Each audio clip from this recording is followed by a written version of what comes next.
All right, people, settle in. Find a seat, grab some coffee, I know I have, and welcome. My name is Dr. Damian Wolf, and for those of you fresh from orientation, let's just get one thing straight. This is not your standard welcome brief. No. Think of this as deprogramming. Everything you learned, all those nice, neat procedures for building a cage, we're about to take a sledgehammer to that idea. Because the universe, well, it doesn't really care about our boxes. And all that training won't mean a thing when the very concept of a cage starts to fray at the edges. I bet you do. You're thinking walls, right? Security protocols, mobile task forces ready to roll. You think it's all about keeping the monsters locked up so the world outside stays safe and, sane. Am I close? Yet we'll forget all of it. Seriously, that rigid, outdated philosophy isn't just wrong, it is actively dangerous. It's the reason we're losing ground. It's the reason I'm standing here giving this little talk instead of writing yet another incident report on a failure that we absolutely could have seen coming.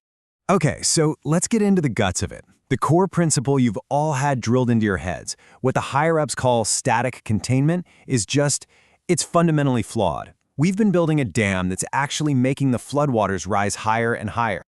So what is static containment? Well, it's this idea that we find something weird, we grab it, we stuff it in a concrete box, and then we just pour endless resources into keeping it there. It's hoarding the impossible.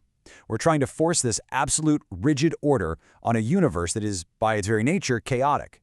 And it's not just inefficient, it is making things so much worse. And the contrast, well, it couldn't be more stark. Over here, you've got the old way. Hoarding anomalies, building these rigid, brittle systems that are just begging for a catastrophic failure. And over here, this is the path forward, a flexible, resilient approach I like to call thaumaturgical stabilization. It means we stop trying to build walls and we start learning how to weave the fabric of reality back together. And this right here, this gets to the very heart of my brittle world theory. Look, reality isn't some slab of granite you can build on. It's tempered glass. All of its strength comes from this incredible internal tension. And the more rigid order we try to force onto it with our little boxes, the more stress we apply until it doesn't bend, it shatters. Which brings us to the real threat. Because the biggest danger we face, it isn't some Keter-class monster breaking out of its cell. Oh no, the true threat is far more insidious. It's the glass itself starting to crack. I call it conceptual decay, and it's this slow, quiet fracturing of the basic principles that hold our world together. It's when causality starts to flicker, when physics gets a little suggestible. That is the real enemy. And if you leave it unchecked, it doesn't just lead to a containment breach, it leads to a ZK-class reality failure event, which is a fancy way of saying the end of everything. But here's the wild part. Some of our most dangerous anomalies are also our best diagnostic tools. Take SCP-049. We all used to think he was just delusional about this pestilence of his, but I've recontextualized it. He's not delusional. He's sensing conceptual decay. He's our canary in the coal mine. Same goes for SCP-1440, the guy who destroys everything he touches, or SCP-032, the statue that corrupts life. They're not just destructive forces, they're barometers for the health of our reality. So let me be absolutely 100% clear, the stakes here are not about monsters getting loose. This is about the fundamental concepts of box, wall, and even you just dissolving into nothing. We are fighting to keep existence itself from unraveling. Which finally brings us to you. Because when you're out there, in what we call a high-entropy environment, where the rules are literally changing around you, your standard issue equipment is not going to cut it. You need a personal, and unorthodox survival kit. And trust me, I've seen it firsthand. During the last big breach at Site-19, some Sovereign of the Void came knocking, and our Scranton reality anchors, our best tech, the gold standard of stabilization, they were like toothpicks against a tidal wave. They're just dead weight. They can't adapt. When the big anchors fail, you have to be your own. For me, it comes down to these three things. 1. Kinetic repetition. This yo-yo, it's simple, but it keeps me grounded in the now.